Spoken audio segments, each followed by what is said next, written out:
All right, welcome to the Streamleader Report live panel. We got the full house back again, and we had such a good discussion last week about creators and mental health and how to avoid burnout and some of the other issues that people face that we're going to get back into that again today.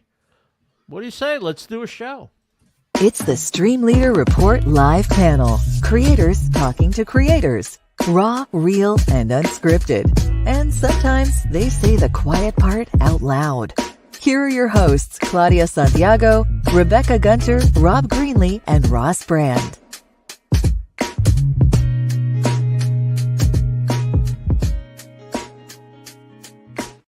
All right. Thank you, Jody. Welcome to the Streamleader Report. I'm Ross Brand. My show is the Streamleader Report.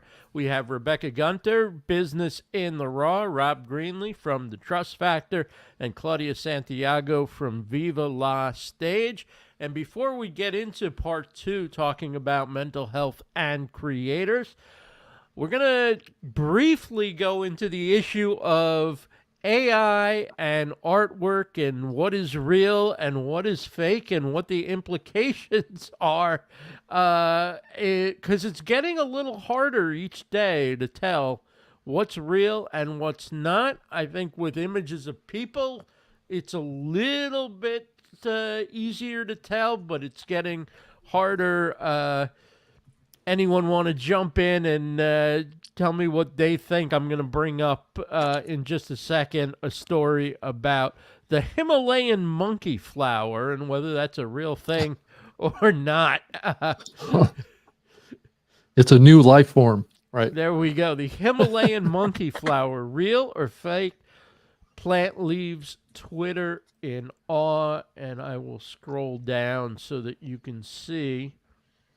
Here is the tweet that got everybody going. The Himalayan monkey flower is said to bloom only once every 20 years. They were all bright little monkeys. The world is truly vast and full of wonders. So what do you say, guys? Is that real or is that fake?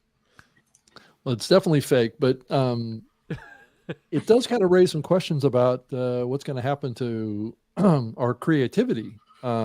This opens kind of like a unlimited box of our ability to, I guess, paint whatever reality we want to paint. And quite literally, these tools will be able to make whatever our imagination can think of and make it very quickly. Yeah. Good or bad? That's an interesting perspective. You see, you always bring in so many dimensions. It's not just one-sided of like good or bad, but there are opportunities to be more creative, which is one of the things I really love about TikTok, is the human creativity. So I'm for that aspect of it. RG, good ad. Mm-hmm. Rebecca, But I think there's TikTok a big but. should hire you. What's the matter? I think TikTok should hire you. Well, probably they need some brand strategy. I'm just a fan of the creativity of it all. So I think that's really interesting. I saw this morning that an AI created song has been nominated for a Grammy. So I'm curious what Claudia thinks about that. Put a little in the article AI here. created song category or in one of the other song categories? Right? An AI created song is looking to make history with a Grammy nomination. It was like in the style of Drake and The Weeknd. Yeah. I put an article here in I just the screen just share. brought it Yeah. up. An artificial Mhm. intelligence. Pretty crazy.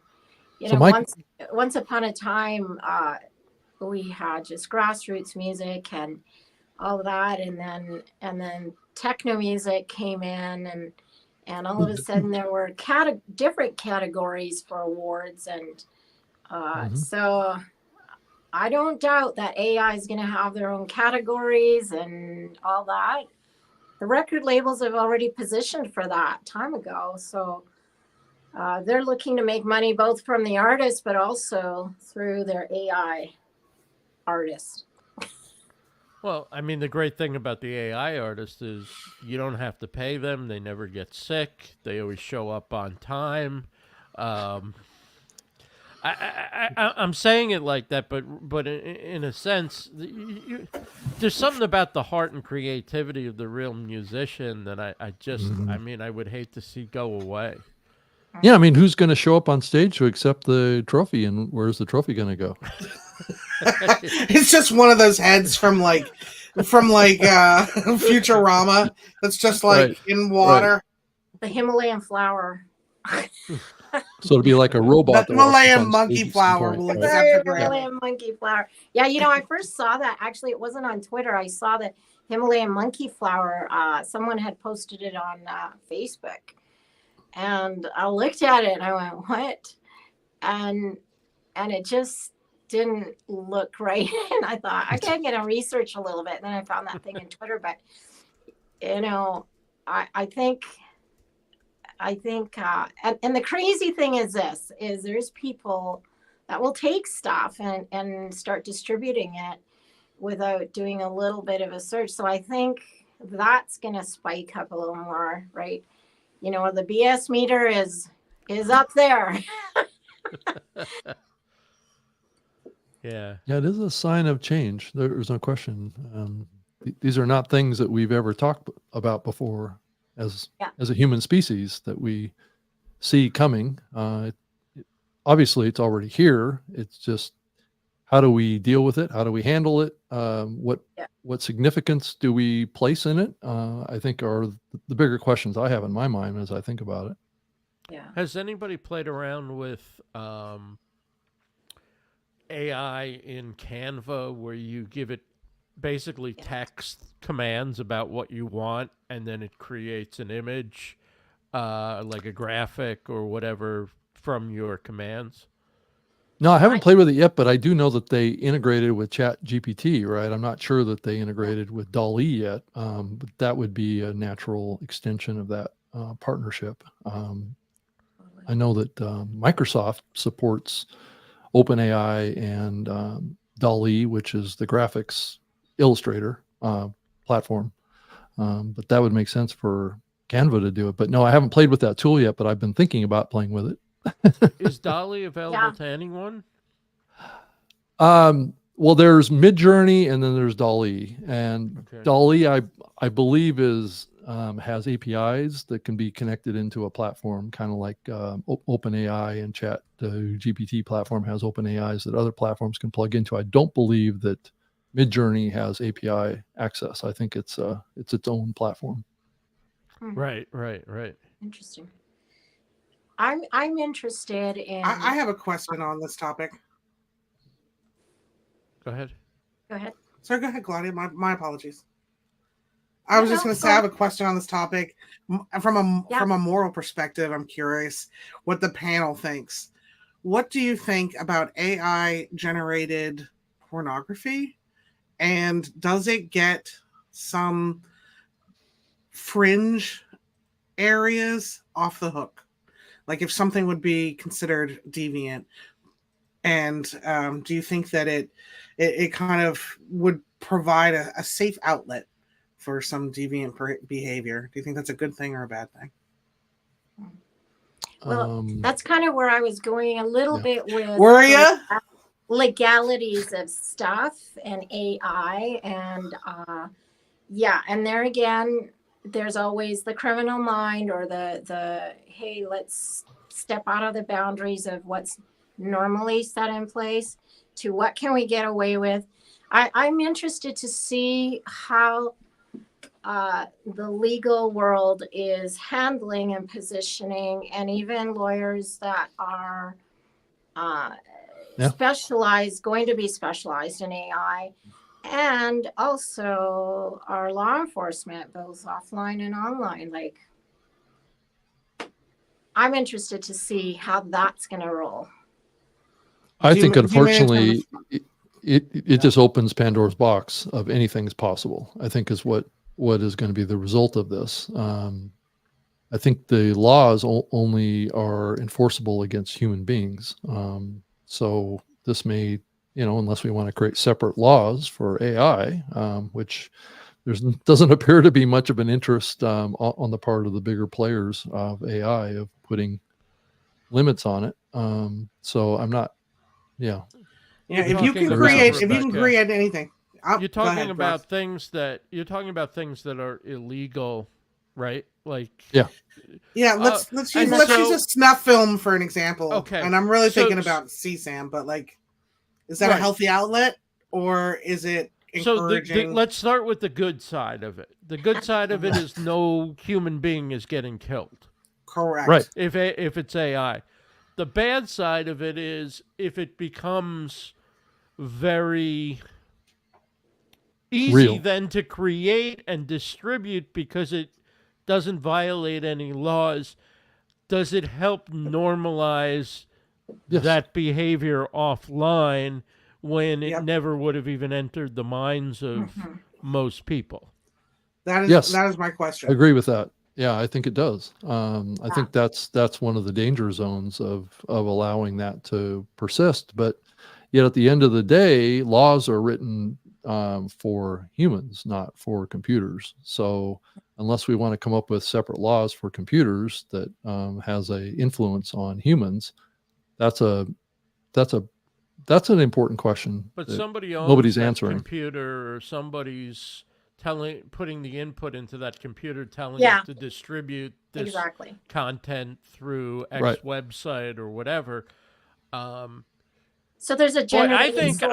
I think, like I say, anything that avoids humans being abused, exploited, exposed to horrific circumstances. Yes, in the short run, it's better that take place virtually through AI and some not using humans. But I think there's still a concern that we can become that as that stuff gets more real and AI art becomes more indistinguishable From reality. from reality. At one point, can we become normalized or desensitized to things that right now would make our blood boil and make us basically sick, and all of a sudden, well, hey, it's not real, Like, I don't know about you guys, but I've watched an animated show where somebody gets killed and I feel sad, or I feel, like somebody gets, there's violence out of the ordinary and you sort of like jump back when when the animated character gets stabbed if you weren't expecting it or whatever. And that's because we haven't made these things so normal in animated or in AI that we're just immune to reacting at all when we see them. Exactly. Yeah, I do think that there's been decades of examples of exactly this issue already in existence, and those are movies that are X-rated or R-rated that have pushed the envelope on all these issues and used kind of special effects or whatever you want to say to simulate these things. Yeah. Right. All this is just an extension into a new creation engine to create the same and possibly more extreme types of content. But I'll tell you, the movies I've seen over the last 10 years, 15 years, 20 years have gotten pretty extreme. I can't imagine them, even in AI, getting too much more extreme than what we've already seen happen in movies already. Yeah. So. Well, plus video games too. Video games creates, that's part of it, which really creates a whole sort of universe of activities and so forth. And I gotta say that I'm not on top of this as much because I don't play video games, and I really haven't seen a lot of movies that have come out in the last decade or two. But yeah, I mean, you can imagine that it's already impacting people, and there's always that discussion. Does teenagers playing violent video games in which you win by shooting all the people around you have some impact on their being willing to take a gun to a school or something else? I don't know that it does, but we certainly have to ask the questions because we're going to have to ask them with AI too. Yeah. If the town pervert can create any kind of imagery he wants, does he now is that a safe haven, or and encouraging. That's really the question I'm trying to get at. Exactly. Yeah. And online already, ahead. I mean, there's so many video games and groups that are luring children, even without the whole AI thing. So, you hear stories of all of a sudden, a child walking across town because they met somebody online who was showing them cartoons and stuff, and all of a sudden they're missing. So it'll be interesting. I'd be interested, and we can talk about this as a panel, but it'd be very interesting maybe to have somebody on as a guest, like a lawyer or even someone in law enforcement who might be able to chime in on some of this and how they're doing things. Look at Claudia expanding the show. Sorry. I used to work lined up. Yeah, I used to work for Xbox, and Okay. this was definitely an area of concern in the platform, and also with me personally, of working on a platform that was encouraging violence and glorifying that violence, and creating kind of like communities around that concept. And I think it was pretty eye-opening. I mean, I was there for working on that platform for about 6 or 7 years. I wasn't working on the gaming side, I was working on podcasting, but it was always there, right? The multiplayer shooters and combat games and things like that. And I do think that AI is going to take that kind of content to another level of reality. That was the direction that those platforms were going, even back then, and it will continue to look more and more real as we move into quantum computing and we move into these next generation technologies, like we're seeing start to happen. And it's going to raise increasing concerns, and that may cause our society to become increasingly more violent and disruptive, in kind of how people relate to each other, as people get exposed to the expanded, I guess, reality of the spectrum of our experience. Right. And how to use it as a weapon, I think. I mean, I can't help but forecast a future where somebody is projected into a scenario they were never in, but now, you're kind of considered guilty just by association with a photograph, much less legal evidence. Yeah. I saw Spider-Man just a couple nights ago, and like at the movie theater, and a friend invited me in, and it kind of blew me away because it was the comic version of Spider-Man, and the animation is just like unbelievable. And I sat there as watching it, and I pick up the details, and I think my little mind's just going, I wonder how much of this is AI generated, and who gets the royalties for that creation, who gets, just like with music, it'll be very interesting. We'll see, the Grammy Awards or whatever, and it'll be this film, and then it's the AI.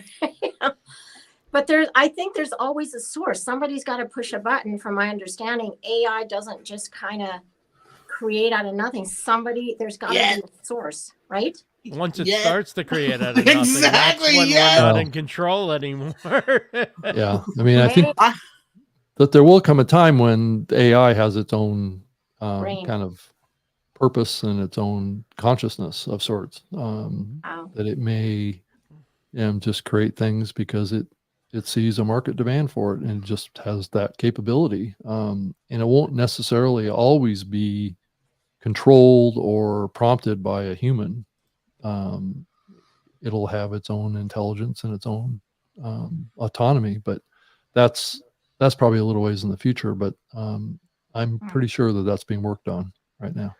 Didn't you say that about the Tesla cars, Rob? Yeah. They're They're autonomous vehicles that make decisions and choices, and it's a mobile vehicle too. So it's really a lot of people are drawing the connection that what Tesla is actually building is these cars are actually robots. They just happen to have 4 wheels and weigh 6,000 pounds. So it's going to be different than the Optimus Tesla robot that they're building, but it's going to have the same technology in it that the cars have, and it'll navigate the world. It'll walk around. It'll do dishes. It'll, there's this whole talk about a skills marketplace that will develop over time that you will either subscribe to or pay for skills that you will download to your robot. And one of them could be, how to make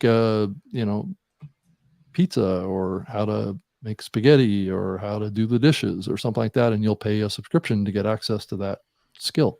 So instead of an app on your phone, it's an Right. app that teaches your robot how to do things. enables your robot to do something for you. All right, like mow the lawn or drive the car or all that stuff. It's not going to come with its own capability because there'll be a financial benefit to sell skills. So Right. Wow. So I think this is a great topic to continue Right. another time. I mean, I think it's Right. why it's so important that people who are leading on this have people who have a sense of ethics, have a sense of responsibility, that there be some government oversight. And right now we're at a time where there's so low trust in our institutions and each other that you kind of wonder if anybody responsible is at the wheel of all of this. Right. I think the guiding trust factor number that I'm contemplating is less than 1 right now, or less than 0. So we're in the negative territory of trust. Yeah. Right. Like you presume that it's nefarious or fake, or that instead of presuming, we're no longer innocent until proven guilty here, I think. And I think it's an interesting thing to think about how our future will look like that because of AI. That we will increasingly struggle to know what's real and what the truth is, and what we can feel safe with as an outcome of this. And that's, AI doesn't have emotions yet that we're aware of, but I think that they may, and that's a very frightening concept when you think about it, is when AI starts to have a survival instinct and emotions, what that means for humans.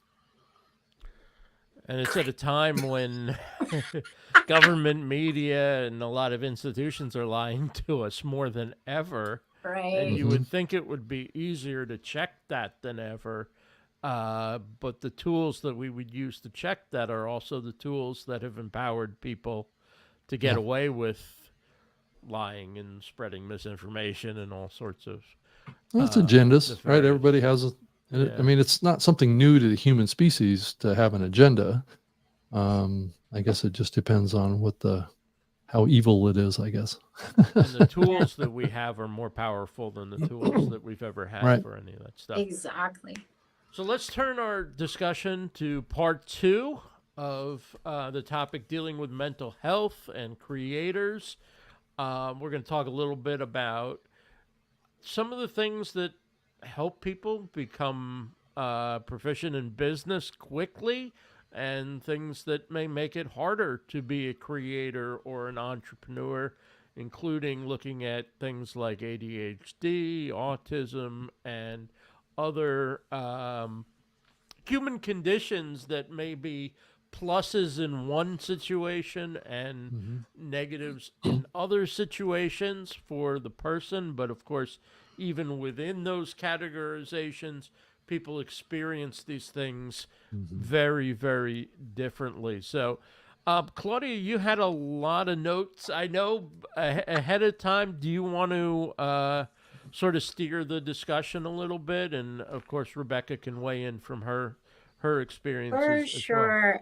A big part of this is really me wanting to understand myself more, so self-discovery, but also those that I work with or planning to work with, getting to know, there's aptitudes, but then there's other things that maybe are not quite as evident, and gaining an understanding. I think even as we move into the whole AI world, I think about that. I think about the human condition and how it affects us, and transitions even to embracing more technology and more screen time and things like that. But, when we brought up this topic before, Rebecca chimed in with some personal insights, and I felt that in part one we didn't totally dig into that. So I'm just going to read off maybe a couple notes here that I have, and just you guys chime in wherever. But perhaps this topic might also include how autism and ADHD is diagnosed and the importance of that. And then the genius zone for creative entrepreneurs. What is that genius zone when we are good for us? We do it because we want to feel good, right? And then feels the good. genius zone with tech and the pitfalls as well as the pluses, and what leads to autistic breakdowns, triggers, etc. Or it may not just be autistic breakdowns, but if there's some other conditions, and then the strategies to overcome. So I had some visuals. One thing that I found very interesting as I was looking things up, it is that with specifically autism spectrum, it's a circle, not a line. So maybe I thought maybe Rebecca could chime in on a little bit of that and just explain. I am so happy to talk about this. My own journey of discovering my autism came through my kid, who was diagnosed last summer. And because autism runs in families and it's 80% genetic, you can't get a diagnosis for your kid without turning the lens back up your family tree and figuring out how it came about. I had no idea that I was autistic until I was 52 years old. Not a clue. But Wow. Then when I did discover that through my kid's own diagnosis and all the research that went into it, you're so right. It was freeing to have words for my experiences, which I thought were something, kind of completely different, but also it comes with its own set of challenges. As you brought up in the very beginning, it's a superpower and also can be a hindrance at the same time. For example, the reason that I can be such a powerful copywriter and a brand strategist is my intense autistic trait of pattern recognition. So I can listen to somebody for 90 minutes and identify the patterns that they're talking about to create a positioning or a branding statement for them, or to recreate their own kind of language within copy. And yet that requires an amount of energy that can lead to autistic burnout, which is wholly different than kind of like a neurotypical burnout. We experience exhaustion, anxiety, a loss of executive functions. It is very real. I go kind of nonverbal. I struggle with processing auditory content. Meltdowns are more intense. The concept of masking, which is to kind of fake that you're neurotypical and to kind of put on a persona to help you navigate the world. You have to do that more, which is also more exhausting. So you have just a lot of less capability to navigate the world. And also, as Ross brought up this media piece, there are so many crossovers between autistic symptoms and depression, and also actually chronic PTSD for childhood trauma can manifest like an autistic trait. So you have to be able to tease that stuff out as well, and then identify like what's the, one side of the coin and what's the other side of the coin, in order to be able to make some peace with it. I feel like my autistic self is the reason I can be an entrepreneur who grinds at it. I don't have the ADHD portion, although my kid does. They call that ADHD, which comes with its own set of symptoms. But you're right. It's the spectrum is a spectrum. You're either autistic or you're not. Your traits kind of show up in different ways for everybody. If you've met one autistic person, you've met one autistic person. But it's really powerful. And I think that there's a full movement now to understand autism, to your point of kind of testing for it or the diagnosis, traditionally, historically, people have looked at autism through the lens of the original testing right after World War II, which was upper middle class white boys. And so girls, autism got lost in girls. Autism got lost in people who were considered introverted. It's misdiagnosed as borderline personality disorder, sometimes as OCD, sometimes as ADHD. You're mismedicated. Yeah. So I have a lot to say about autism. I celebrate everybody who wants to own that. What does the term neurotypical mean? Essentially, a neurotypical brain, which is how we kind of have based and built our entire society, is a way of thinking and perceiving the world that is different. And in the autism world, we call that holistic.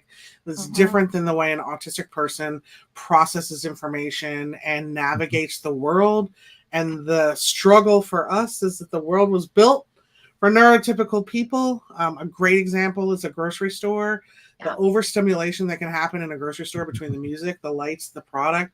We just kind of assume that that's okay for everybody. It's very difficult, particularly for an autistic kid who hasn't learned how to kind of like mask a grocery store behavior.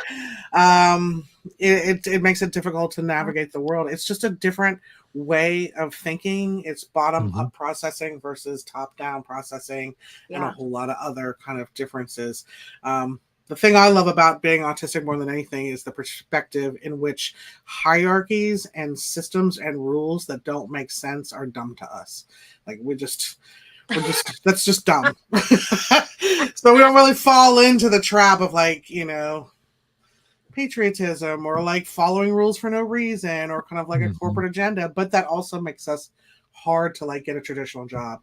It's hard to get a 9-to-5 job when corporate rules are kind of stupid and we don't understand why there are politics at play, and that can be stifling to your career. Can you let us know what masking is and maybe give us an example of what masking might be? So masking is the behavior in which you have, it's kind of sound kind of creepy, but where you've studied human behavior so that you can recreate it almost like playing a role or an actor, so that you don't stand out as being on the spectrum or weird. It's really suppressing your autistic symptoms. So something that I really do a lot when I'm kind of in burnout or very exhausted or stressed out is around kind of like audio stimming, essentially repeating lines I've heard from a movie, saying words over and over again, kind of being obnoxious with it. Well, that's no way to win friends and influence people when you're meeting them for the first time. So you have to suppress kind of or to be overstimulated. You have to pretend you're not overstimulated in a concert environment, or why you find talking to a bunch of people in small talk draining and you don't want to go to a party. So people will mask in order to kind of fake that they can seamlessly walk through that world. Yeah. It's just a form of hiding what it is from behavior. Right. What did you say, Ross? Isn't some of that just typical introvert behavior too? Honestly, when I hear the word introvert, I think of autism. Highly sensitive people and so forth. When I hear that word, I think autistic. When you say you're an empath, I think that's the code for autistic, honestly. But aren't like half the people introverts, or no? Is introvert and extrovert actually a real thing? Question mark. I don't know. I'm asking. I don't know. I'm asking and I'm asking. No, I'm just kidding. Okay, so I was thinking about that this morning because I haven't, until you and I met, Rebecca, and we started, I haven't really dug into this much. What I have been trained in and understand more is, like I mentioned this before, is that the DISC system of aptitude analysis and stuff. And honestly, as I was thinking about this again, I'm thinking, would be really interesting to see, because that really works, the whole analyzing aptitude. But then we throw this in the mix and I start going, the D's, which are dominant, usually they're the entrepreneurial ones. And how cool would it be if people in business, entrepreneurs, creators, whoever, gained an understanding of this plus those assessments to really understand who they are, not because we want to label people, but it's more of understanding ourselves. I have, again, with working with different people in business, but the creatives especially, it's very interesting because some of them are like genius zone musician. Let's say I've hired this musician working for a while, hired this other musician, and they're wired differently. And I'm thinking with my disc thing, I'm going, okay, they are this is how to work with them. And then all of a sudden, your genius who tends to be quiet has a total crash and burn, and you don't know why. And now I'm understanding this, that they either know they're autistic or have something like that and just are trying to keep it under tap. Or may not know. Or they don't know. Because it's so misdiagnosed. Exactly. They don't know. And so sometimes I wonder if even, and you can probably shed light on this, if even masking, like let's say, and I'm going to bring up a personal example in a little bit here in our conversation, but I'm wondering if even masking, being in that zone of having to mask so much leads to burnout. It's exhausting. Imagine pretending to be somebody else all of the time. I mean, it's not disingenuous. So what happens is your masking is like almost a trauma response in real time as you're growing up. So you learn like, oh, okay, when I act like that, actually nobody wants to talk to me, or I get punished physically. I mean, autistic symptoms can be annoying. There's corporal punishment for that. Like parents who don't understand it. Why can't you just, pay attention? Yep. Why, ADHD comes with severe time blindness. Well, if you cared, you'd show up. Like you get so much more negative pushback out throughout the day that you just kind of like learn to put these masks on. And adults who are diagnosed as autistic, like, again, 52 years old, I don't even know where the mask ends and where me begins most of the time, because it just becomes such an intrinsic part of my personality. But I definitely know when I'm being inauthentic, or I'm kind of like just showing up to kind of pass, if you will. It is so incredibly draining. So it's for us, we're really trying to find a different, this safe space to be unmasked and be in relationship with people as yourself. And then also to not get fired. I have an experience with this too. I was, as a child in school, I was labeled HD, hyperactive, that kind of stuff, and LD as well, which is learning disability too. So a lot of this comes out of the school system, because what the schools are trying to do, these labels that are put on children at a young age that follow them for the rest of their lives oftentimes are put on because the teachers are trying to have discipline in their classroom. They're trying to get people to conform to certain behavior rules and activity rules, and have a strict role that a child has to perform. And I think in a lot of ways over the years, and my mother was a kindergarten teacher, so she taught kindergarten for 20 plus years. And so she was definitely in the middle of that world and raised me. And I was on Ritalin for a while and had those experiences too. But thinking back on it now and thinking about my own children and things like that, is that those labels can be harmful, first of all. Second of all, the labels do map to behavior, but they may not be behavior that is necessarily abnormal, right? Just generally across the table, whether you're autism or you have ADHD, I can't pronounce the acronym most of the time, but it's those labels are more harmful than they're helpful, because I do believe that children act the way they do for a lot of reasons. A lot of them are chemically motivated. Their diet, their food, how much sugar is in their diet, how much nutrition is in their diet. A lot of these children have imbalances in their body that people just don't recognize. I mean, it's like the easiest solution for a school or a school district is to have a child diagnosed as having this problem and then just give them medication. And that'll solve the problem. The teacher won't have any problems in the classroom anymore.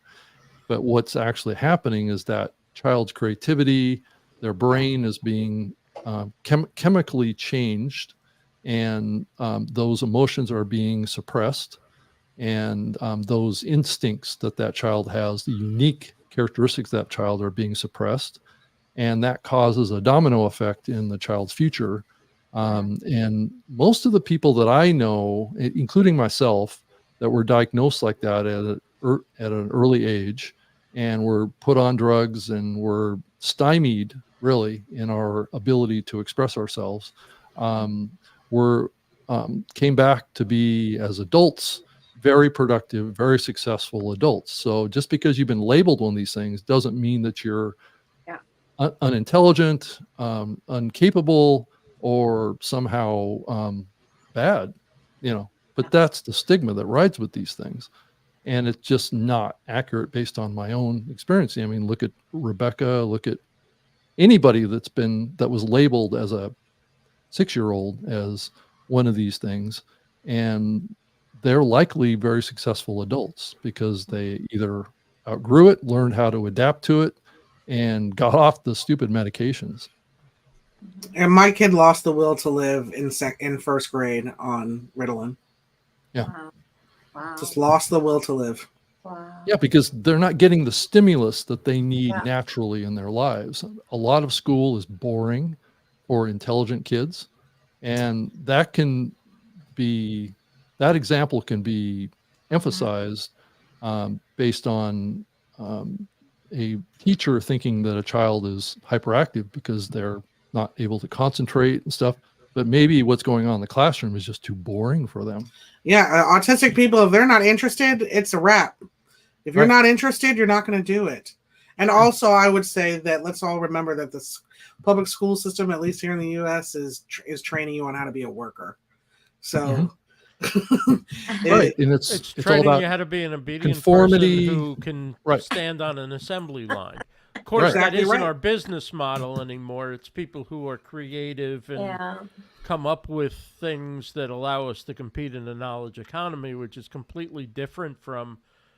Exactly. I mean, even the reason why we set up our desks the way we do in classrooms and everything is all to industrialized. Right. This is how There's only one right answer, and the boss has Right. it, and you Right. don't. Yeah. It takes creativity completely out of the picture, and that's easier for the teachers is what it is. And it's not what is best for the development of a child, which requires a very kind of open approach, which is not something that schools are very good at. Imagine a world though if they were trained if that wasn't the case. If 1 in 4 people have a disability and many of them are invisible, imagine a world where we recognized and celebrated and accommodated for that, what it would be like in today's modern workforce if you were able to, if time blindness wasn't just being lazy, if hyper focus wasn't being antisocial. I could come up with a bunch of mirroring words, but imagine that world, how much we would thrive. Yeah, because I mean, think about Ritalin and what it is as a medication, and then compare that to the mental situation of a child, right? Ritalin is a stimulant, right? So when I was growing up, I was given a stimulant, and that stimulant was because really I needed to be stimulated. That's what my brain wanted. It wanted to interact with the world in a dynamic way. And this drug is just simulating that. It's not actually, I'm not living that experience of being stimulated. Right. But that's what the brain of the child wants. And if it's not, and so what the schools are doing is suppressing creativity, suppressing individuality, suppressing the child's interest in gaining new experiences in the world. You know, I was really encouraged this morning. I actually saw that one of my friends in the States, her kids are going to a school, and it was really quite interesting because somebody asked, hey, what's that all about? And in the mornings, they do like their math, their, just the stuff that's kind of more linear. Then in the afternoon, they go out to the garden and they plant and they do like the sciences, the creative stuff, but they get their hands in the dirt, they get out in the sunshine, they get out creating things out of their experience of that. How cool is that? Yeah. And then another thing I wanted to say is that, I mean, I also do know stories of many that were quote unquote labeled in their growing up years. But I also do know of a very close personal story of somebody that all their life knew something was wrong, or they were struggling. I shouldn't say wrong, but they were struggling with life, people, systems. They knew they were struggling. And as they got older, they almost started to say to themselves, I'm crazy. I'm not like everybody else, but would never really talk about it. So the struggle continued on, and it continued on to the married years and wreaked havoc with the marriage, wreaked havoc with other situations. And again, the self-talk was, I'm crazy, I'm no good. And why am I not like everybody? Why don't I think like anybody else? So, it got to the point where things were really bad, and that person became suicidal. And it was at that point where they got the help. And in that, they were diagnosed with 3 different psychiatric illnesses that needed therapy, but also medication and an understanding of how their brain is wired. And I'll tell you, without that diagnosis, that person would not be alive today, would be greatly struggling. And in that situation, that was like the lifeline. That was like, hey, you know what? There's nothing wrong with me in the sense that I'm an outcast in the world, because that's the way they were feeling growing up. And subsequently, actually, there was a trail of family history that way, and nobody ever got the help. They all just became addicts. Okay. Right. So this person, it was a lifeline to them to finally get diagnosed, feel safe, and feel like, hey, I'm actually valuable. I matter in this world. And today they are thriving.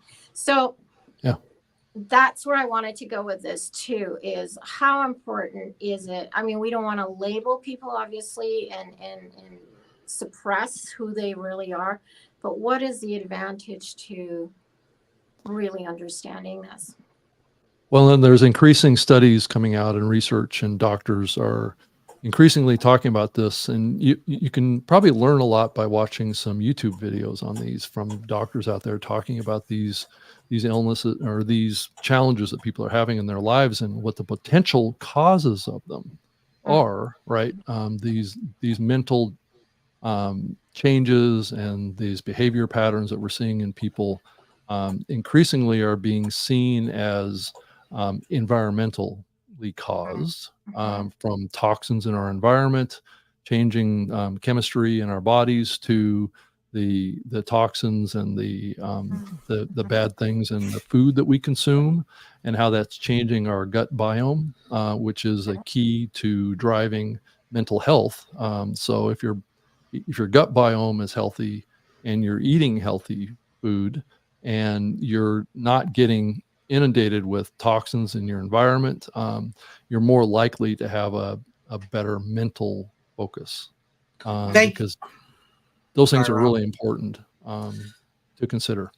Thank you for bringing that up, Rob. I think it's such an important point that mental health issues or etc. aren't an individual problem. They're really a societal, systemic issue. Like that anxiety is off the charts right now, and we're saying that's a you problem.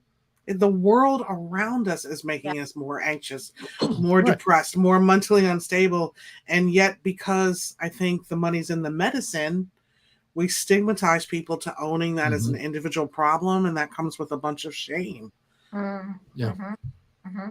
Yeah, so I think that the key thing, I've been thinking about this a lot the last couple of years, is as a world, we're not thinking enough about our health, right? And our building up our immune system, getting ourselves away from toxins, getting our cleansed of toxins, getting our life more healthy, moving away from processed foods, moving away from these toxic chemicals that the food companies are putting in our food. On Quite honestly, purpose. right? On purpose. Well, they could be doing it on purpose, but they can also be doing it because it just makes them more money, right? Yeah, And that magical right, combination of fat, sugar, and salt that no right, person in the world can deny. But then now right, you have a $1 million weight loss industry and Ozempic, right. and Like small things like cutting out sugar out of your diet is a huge way to improve your mental health. Yeah. That is sugar is a toxic chemical to the human body. And highly Um, addictive. Right. Mhm. And it's not any better or less toxic than, Yeah. sniffing cocaine every day. It's not something that you should be doing if you want to live a healthy life. What about every other day asking for a friend? Just kidding. Yeah, right. But yeah, like cutting down your carbs in your diet, cutting down, just completely eliminating sugar. And moving. Right. And moving, those are Movement, important getting things too. daylight, yeah. I Having agree. healthy relationships, all that kind of thing so much. And I love that we're having this conversation because I think a big part of getting healthy is talking about it. And It's not being done enough right now. yeah, like I said to you, this close personal friend that went through this lifelong thing and is now soaring. That was the thing, is in his upbringing, all these kinds of things were hush hush. There was such a shame around it, and so when he finally got the help, the shame was off. There was not this cloud of doom and gloom and shame, and I don't belong in this world. And so I think that's so important for everybody watching, and that there is no shame. And in fact, we were talking at the very beginning how society was built on people should function this way. They should. Well, what if they got it all wrong? What if that isn't the norm? What if this is the norm? And we built society to conform to an idealistic. Yeah, and what if a lot of this is actually caused by nutritional deficiency? Yeah. And not getting the minerals and the vitamins that you need in your body for your body, or the proteins in your body to function properly. Maybe Right. we're putting things into our body that are causing our body to malfunction. And Because not only is it what's being added to the food, it's also probably the food that we eat isn't nearly as fresh as what our ancestors ate, right? Right. It's got to be put in a box and shipped from California or flown up from It's Chile, true. or Or the Or the soil has chickens, been the killed off. chickens have been fed processed food themselves, not Right. Or chicken GMO scraps. foods, GMO Yep. corn, all that stuff is not good for the human body. And I mean, our great grandparents right. knew how to, kill the chicken and, Yeah. knew how to pick one out by the smell and whatever. Now it's like they're all Yeah. sitting in packages and, Yeah, because if you compare fruit or vegetables that were grown 50 years ago or 100 years ago compared to the fruit and vegetables we get today in the grocery store, and you do an analysis on the nutrient content, it's like a third of the nutrients that used to be in our food years ago, because our soils are so depleted of the appropriate bacteria that they need to create that chemical reaction that feeds nutrients up into the plants. So Exactly. right. I'm glad you bring that up too. When I was little, my family immigrated from Chile, and there was a civil war in Chile, and I was quite young, and you saw the tanks and the machine guns and all this and that, and the food stamps for food and electricity turned off and the sirens going off. I mean, I experienced that as a very young kid. And then, our lives were in danger. And during those years, Canada opened their doors to those that were in danger in that country. And when the country actually allowed help to come in and take people out, because at first all the borders were closed, right? It was like a government overthrow, a military coup. Anyway, just a fast track here. So as a young one who had experienced that, and my dad was in a torture camp and they found him. And so, our family was let out for safety. And we were in Argentina for a while waiting, and that's when Canada opened the doors. Okay, so to fast track, so we get on a plane and we come to Canada. Canada welcomes us. And as all of us kids, we were doing things that were out of the normal kid zone sort of thing. Like we were how should I say, manifesting some stresses and traumas, but we didn't know that. And my mom, of course, was not trained. Hey, you know what? When you go to Canada and you leave a war, your kids are going to have PTSD. She had no idea. She just didn't know why all the kids were suffering this. So she goes to the doctor, and I remember sitting there and she says, I don't understand. My kids are doing this and that. And Claudia just cries at the drop of a hat, da-da. And the doctor just said, you've gone through a war. You have the kids have PTSD. They're suffering greatly, and we need to get them help. And Rob, I'm glad you bring up the nutrition thing, because right away the doctor said, okay, we need to get blood work done on all of them, but let's get some good nutrition, get them off the sugars, get them so that their emotions have a chance to heal, and their brains, the way right now their brains are thinking is they're limbic. They're like, you just went through a war, you know. You're PTSD lucky, of sorts. You're lucky you found a doctor back then that knew about nutrition and thought about. Yeah. My mom was, she didn't know what to do. And of course they had broken English. I mean, they knew some English and all that, but I'm so thankful those years that, because that did us well. And also there was resources to get us counseling as kids. We draw little pictures of what we saw, like the tanks and, people getting shot, things that normal kids would never see visually at a very young age, right? And that sure helped us and made us, and and the cool thing is all those symptoms, those things that as kids were expressing, all started to subside until they just went away. So That's good. Processing trauma. My God, thank you. And also, I think breaking, saying the quiet part out loud and breaking generational trauma.